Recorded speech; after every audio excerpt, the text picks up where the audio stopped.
நந்தினி, வீட்டை கொஞ்சம் பாத்துக்க. சாப்பாடு கூட கறி இன்னும் வரல, லேட் ஆகுது. நான் ஃபேக்டரிக்கு போய் கிருஷ்ணனுக்கு சாப்பாடு கொடுத்துட்டு வந்துடுறேன். நானே போய் கொடுத்துட்டு வரேன்.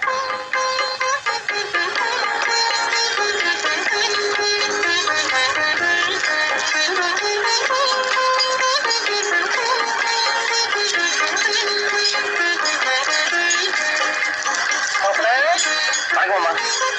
எப்படி இருக்கு என்னோட ஃபேக்டரி?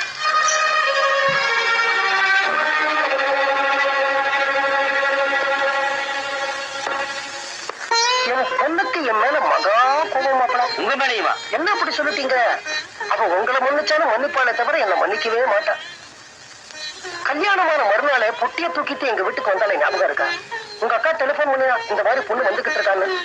அவ ஆட்டோ ரிக்ஷால வந்த போதே நான் முடிவு பண்ணிட்டு அவ என் கூட தங்க கூடாதுன்னு. என்ன பண்றதுன்னு யோசிச்சேன். பார்த்தா பக்கத்துல ஆண்டாளு. அவளை தூக்கி படுக்கையில போட்டேன். பக்கத்துல நான் உட்காந்தேன். பொண்ணு பார்த்தா பஞ்சா பறந்து போயிட்டான். எதுக்கு மாமா? எல்லாம் நாடகம் தான் மாப்பிள. என் பொண்ணு என்ன வெறுக்க வேணாமா, உங்களோட சேர்ந்து வாழ வேணாமா, அதுக்குதான்.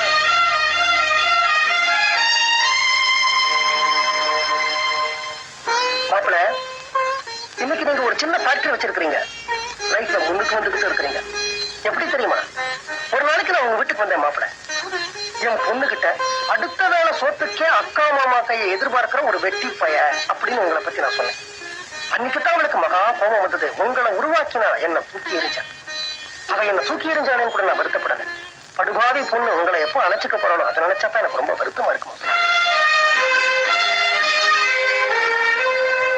5 ரூபாய் காசோட நான் மெட்ராஸுக்கு ஒரு பொறுக்கியா வந்தேன் மாப்பிள. ஒரு சேரி பொண்ணு என்ன காதலிச்சா. அதுக்கப்புறம் 5 கோடி ரூபாய் வரைக்கும் நான் சம்பாதிச்சேன்.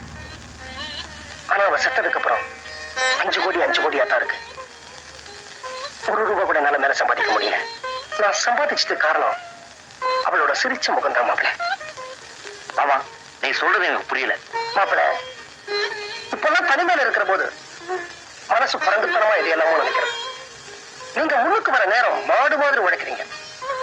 இந்த சமயத்துல உங்களுக்கு ஒரு சேஞ்ச் தேவை, ஒரு மாறுதல் தேவை, ஒரு ஆறுதல் தேவை, ஒரு ரிலாக்ஸேஷன் தேவை. கண்டிப்பா ஒரு பொண்ணாலதான் உங்களுக்கு கொடுக்க முடியும்.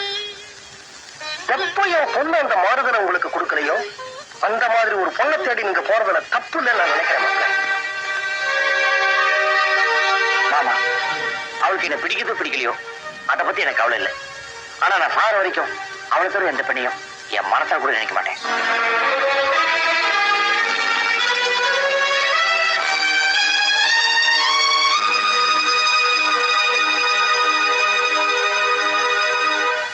இந்த நாகர்கோயில் நாதமுனி வெச்ச குறி தப்பாதுன்னு இத்தனை நாளா பெருமையா சொல்லிக்கிட்டு இருந்தேன்.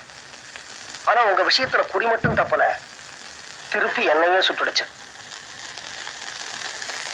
நீங்க என் மாப்பிளையா கிடைச்சது என் பொண்ணோட அதிர்ஷ்டம்.